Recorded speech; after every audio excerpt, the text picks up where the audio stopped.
Let us listen to this reading from the book Rays of the One Light. And today's reading is The Divine Ascension.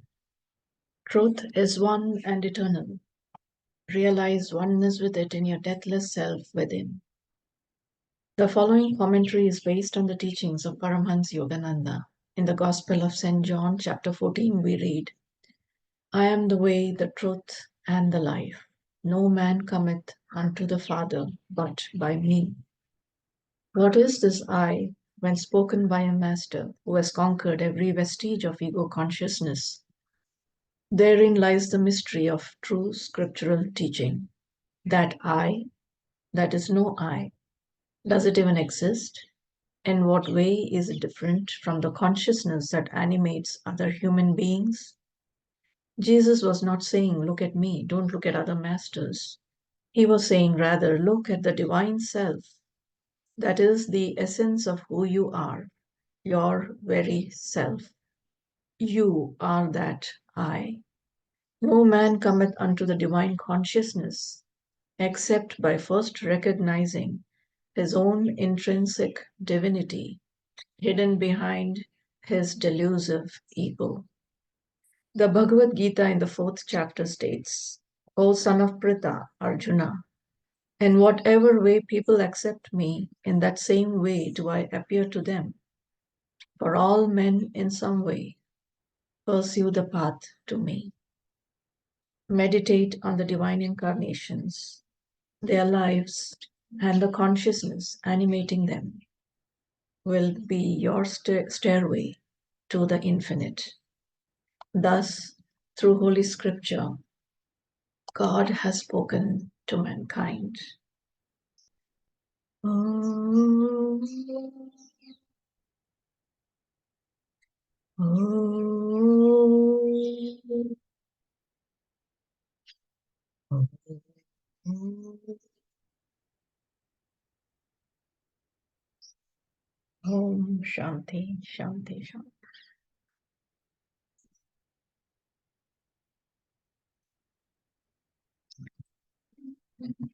What a beautiful, what a beautiful topic. The divine ascension. And I thought before we ascend, we need to know what is our divine destiny. So let's explore what is our divine destiny and how can we fulfill that divine destiny. And we are again in we go through this time of the year every year, when our year is passing by and a new year is, awaited very eagerly with deep hopes and goals and aspirations. We prepare ourselves, hoping things will be better and for the best. And it's a wonderful way to approach the year. And at the same time, we also realize time is also an illusion. So we don't really need to wait for the end of a year to begin with new hopes and new aspirations. That every day, every breath can be that new beginning. Lahiri Mahashaya would say, every breath is like a new incarnation. We can clean the slate of, whatever is unpleasant, whatever mistakes we have made, whatever errors have been committed. And he would say, just take a deep breath, start anew. And God does not remember our faults, but he remembers our indifference. And that is what Master said, that he does not like. So, but, it's good to celebrate these rhythms of time. So, like, it's a sacred time of the year where we want to practice gratitude for all the blessings and gifts that God gave us. And to prepare, like I was saying before the meditation, prepare room in your hearts for new possibilities, for new aspirations, for new goals, for a new destiny. And every now and then, review your goals, review your sense of what am I moving towards, and make it even refine it again and again, make it more sacred, more blessed. And then you begin to feel a divine sense of fulfillment towards accepting the true gift of life that God has given it for each one of us, and the true light that is shining within us, that is but hidden. in the midst of our, I love the way Yogananda ji put it, jostling desires, each desire elbowing out the other for greater priority, greater importance, greater attachment.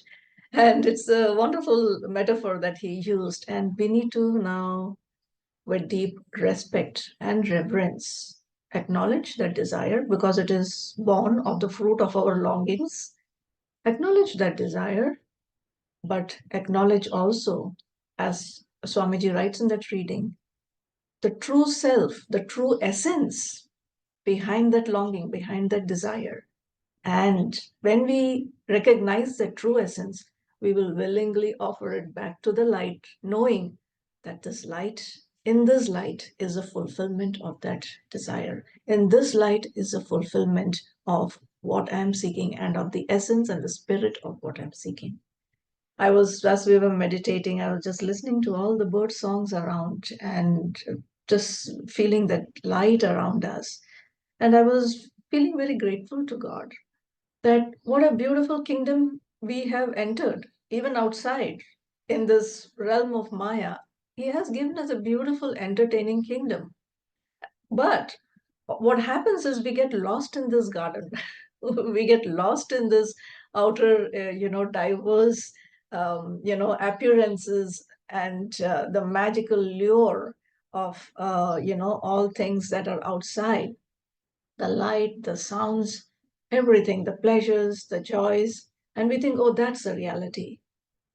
And we forget the light that shines behind that reality. And that is the destiny that we're trying to reclaim in our lives. That destiny that reminds us that, yes, enjoy all of this. These are gifts, blessings for each one of you. But do not forget the giver behind the gift.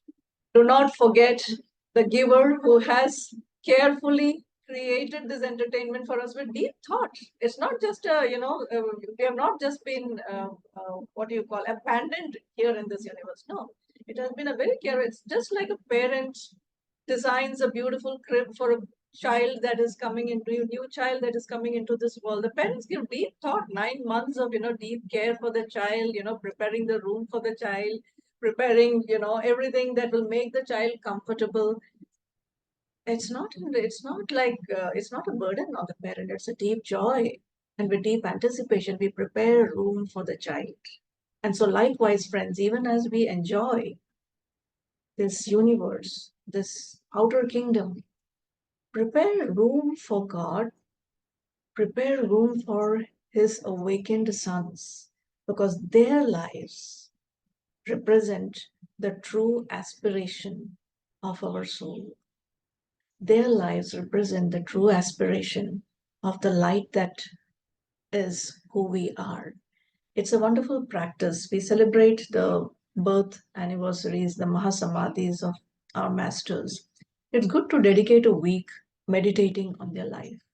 And of course, this time of the year is when we celebrate the life of the great master Jesus Christ, his birth and his passing, both again beautiful, you know, a dramatic. In fact, you may say it, a dramatic representation of God's love that comes again and again. We have been here for many incarnations, but each time we keep flunking our school, and then God's like, oh my God, now I have to send a very special teacher to get my child out of the school. And then one of his awakened sons come, Krishna, Christ, Babaji, all of these great masters. So reflect on their lives, because in their lives is the solution for the problems that we are facing in our present material realities. Let's look at the birth of Christ, born in a humble manger, the divine child whose arrival the shepherds, the angels, the prophets of old awaited with divine anticipation. And when he comes very quietly, a light shines bright, but not everybody recognizes that light. The angels announce his arrival to the shepherds, to the humble of the humblest.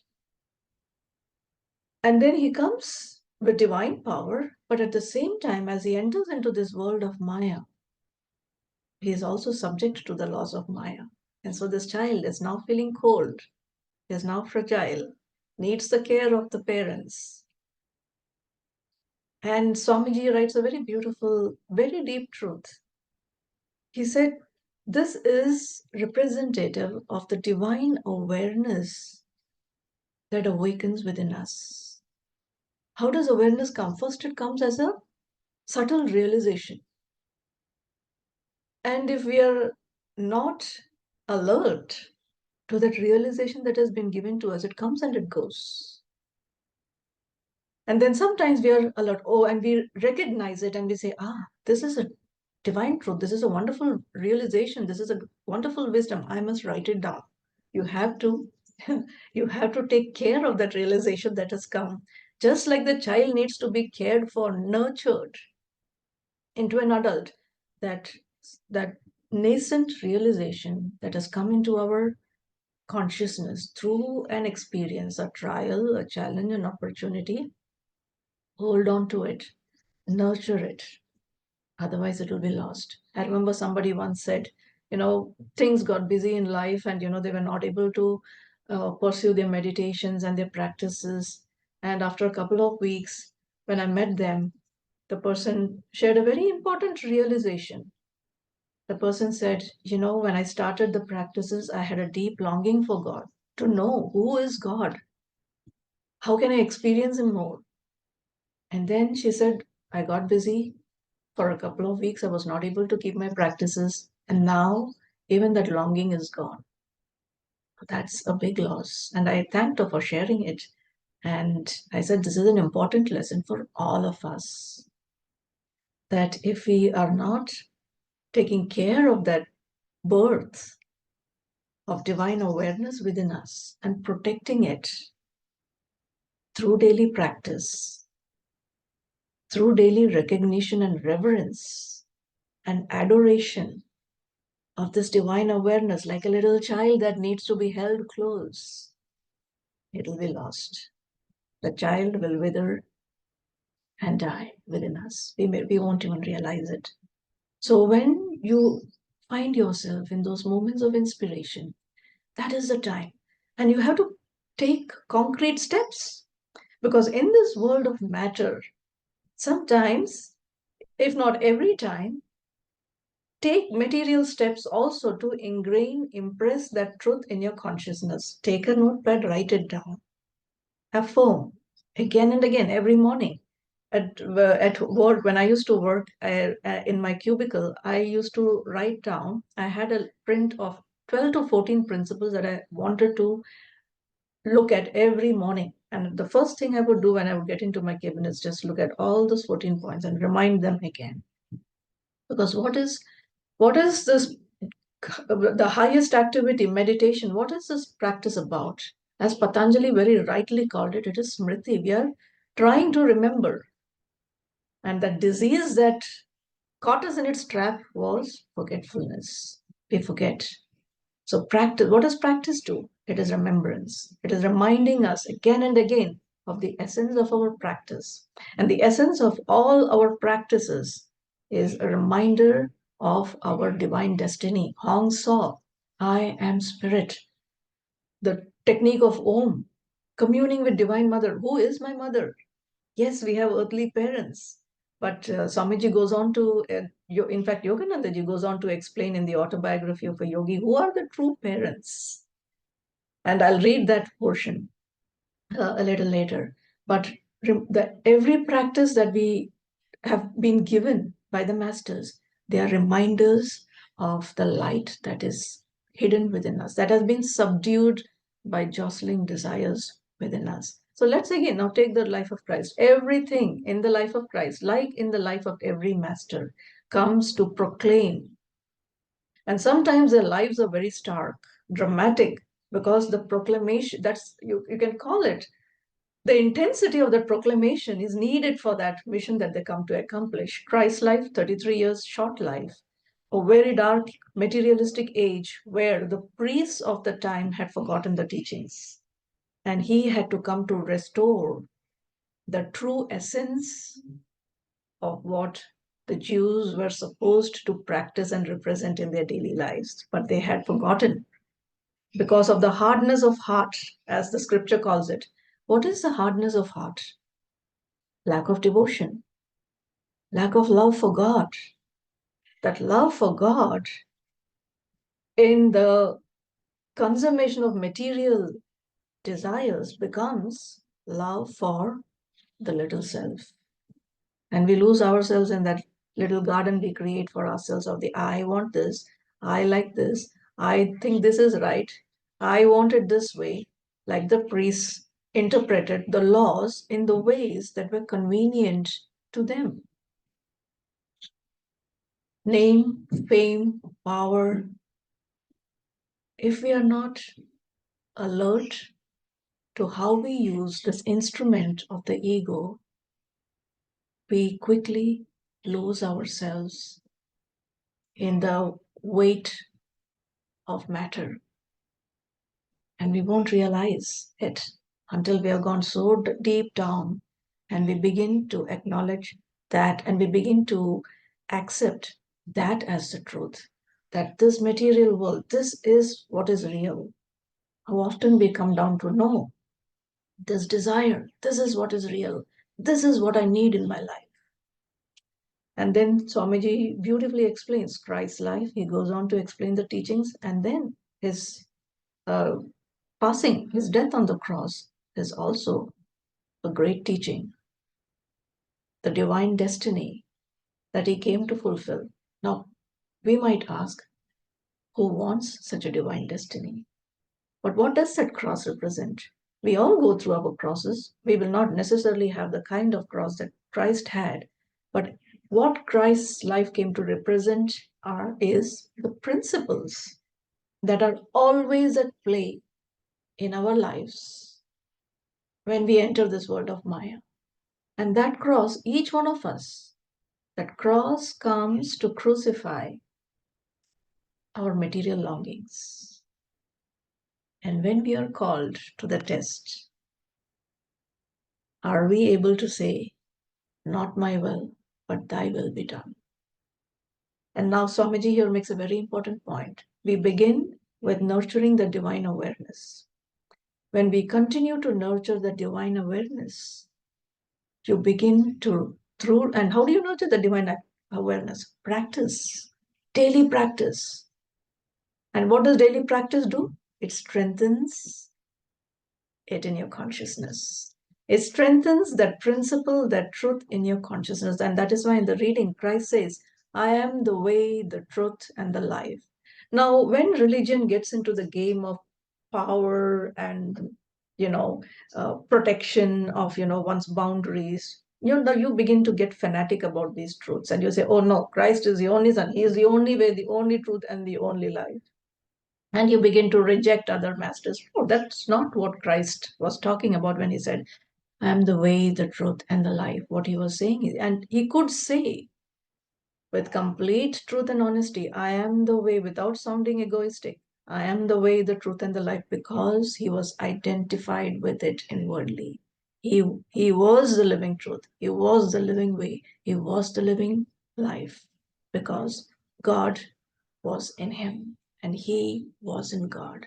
And it is from that space in his consciousness, it is from that place of spirit that he said, I am the way, the truth, and the life.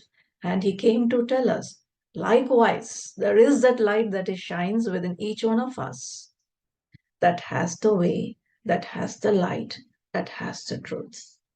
But are we lighting that candle of divine awareness every day through the daily practice? Part of the daily practice is choose God in your thoughts, in your actions. It's so we will fail many times because less that visualization of jostling desires. What does jostling mean? Elbowing. You can visualize. That is why these prayers and this was from eternity are beautiful. Actually, the more you meditate on it, it just brings to us the intensity of a truth that Yogananda ji is trying to tell us. When somebody is trying to jostle you, it comes from a place of power and reinforced strength. So that candle of divine awareness is actually, in the face of a strong wind of desire that can blow it out if you don't protect that light. And when we continue to nurture that light of divine awareness through daily practice, through daily choosing God, even if we fail, come back again. As Master said, dust yourself up and try again to daily choosing God. What happens? The divine awareness begins to grow in strength. When any divine principle begins to grow in strength within us, it carries within it every one of those 8 aspects of God: light, joy, love, calmness, peace, sound, wisdom. It brings a sliver of that truth into your life to the degree we are aware of it. And in time, again and again, every day as we practice, there begins to awaken in our hearts the natural love of the heart. Devotion, as Yukteswarji called it, is a devotion, is a natural love of the heart. When does that natural love begin to flower? As our desires begin to lose their power over our hearts. When will desires begin to lose their power over our hearts? When we choose God again and again and again. Then Swamiji makes a very important point again here. He says, this divine awareness in the form of devotion becomes our teacher. It is no longer now asking for protection like that divine child. When that birth of the divine awareness took place in our lives, it asked for protection. It asked for nurturing. It asked for the food of your attention. Now that we have nurtured it, it has come to a point of strength within us, and now it becomes our teacher and guide. And so likewise, when Christ on the cross could say, forgive them for they know not what they do, it is the power of that devotion. It is the power of that natural love that even in the face of persecution, as Christ's teaching said, to turn the other cheek to your oppressor, to your persecutor. That devotion has the strength to turn the other cheek with the deep blessing. Forgive them, for they know not what they do. Thy will, not my will. I know this is going to be painful, but that devotion has strength and the power of love to surrender. This is the journey, friends. Our divine destiny is in God. We are created in His image. We are, as the scriptures say, ye are gods. But it is not enough to say with a vacant stare, ye are gods. We must live it to draw that power into our lives. Every breath, every thought, every feeling. It's a thrilling journey, friends. And now it doesn't come by rejection of anything. Everything is God. And that is why the teaching in the Gita in our reading, as Krishna says, every man pursues the path to me. This is all God, space. Every appearance that seems to manifest differently is God in each of those appearances. There is nothing outside of Him. When we attain to that state of devotion, we will see His light shining in everything. But how do we realize this divine destiny? Yogananda ji, we see in different chapters in the autobiography. In the beginning, Yogananda ji loved, of course, it's past, incarnations of life as a hermit, as a yogi in the Himalayas. And he would tell his master, please permit me to go to the Himalayas. I hope in unbroken solitude to achieve continuous divine communion. Don't succumb to your understanding of what will bring you to your divine destiny. It's one of the pitfalls of the spiritual path. And Yukteswarji rightly shows Master the way. He says, many hillmen live in the Himalayas, yet possess no God perception. My Guru's answer, Yoganandaji writes, came slowly and simply. Wisdom is better sought from a man of realization than from an inert mountain. We need a guru. We need a guru who can guide us to our true destiny. Only the guru can lead us to our destiny. Otherwise, the ego lays many of its snares and trumpets of I am the doer. I can lead you to happiness. I can lead you to the pleasures that you're looking for. As yogis who have been schooled in these teachings, dear friends, let's not forget that light that is wanting to be born within us and through us. This is the next step in others. When we are given the gift of a divine awareness, the first step is hold it close, like a little child that needs food and attention and nurturing. Then the next step, as it gains strength in your life, offer the gift of the child and its light for the redemption of all, for the freedom of all. You hold that strength in you as an example. I can help you. Let me help you with this. And we bring that light into the life of anyone who needs it, those who are receptive. This is very important. Otherwise, like the God came down in the form of his humble child, what did King Herod want to do? He wanted to kill him through deceit. And he tells the wise men, as soon as you find him, come and give me word, for I want to go and worship him. This is how deceitful we can be. His intention was to kill the child. He said, give me word that I may go and worship the child. This is this is the this is an aspect of the teaching that is very hard to understand. But Master said sometimes Divine Mother eats people. What does that mean? Divine Mother? Divine Mother is forgiving, love, all compassion. But when we surrender ourselves to evil, friends, we give ourselves into the power of evil. But when you live in divine consciousness, you will be protected. As the Christ child was protected, an angel came into the dreams of the wise men and told them, no, take another route. Don't go back to King Herod. And King Herod realizes this, that he had been tricked by the wise men. And what does he do? He asks for all boys under 2 years of age to be slaughtered, so that the Christ child, whom he saw as a threat to his throne, the Messiah that was proclaimed as the King of Jews, he thought would be a threat to his material kingdom. But as Christ again and again would say, my kingdom is not of this world. Our kingdom too, friends, is not of this world. There's an inner kingdom that is calling us to, that every one of the masters through their lives is reminding us of again and again. There is the heaven within us. All that you're seeking is within you.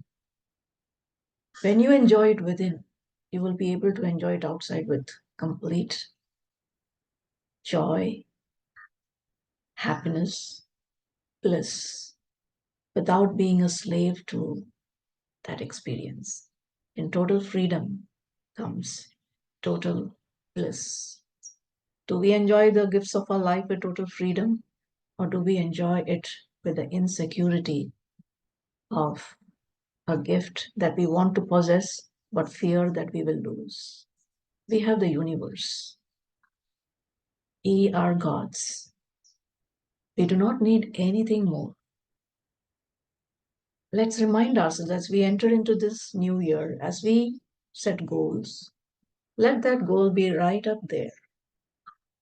I am a child of God.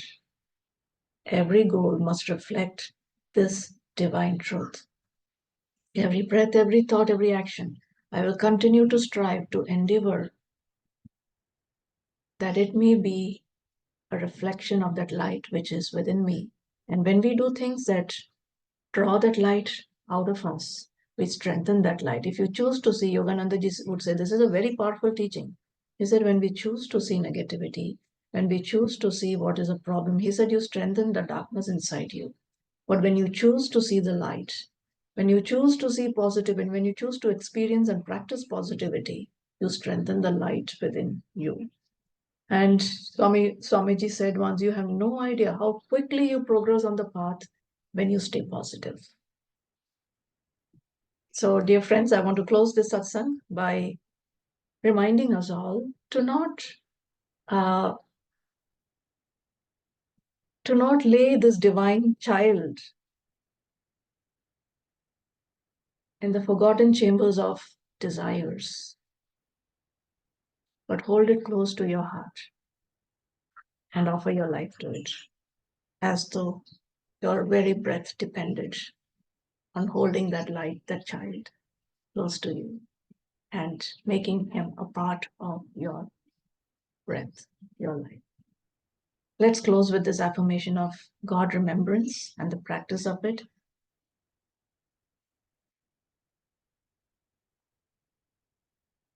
Mentally closing our eyes, lifting our gaze at the spiritual eye. Let us keep repeating with deep conviction, sincerity, attention, understanding. I will live in the remembrance of what I am in truth.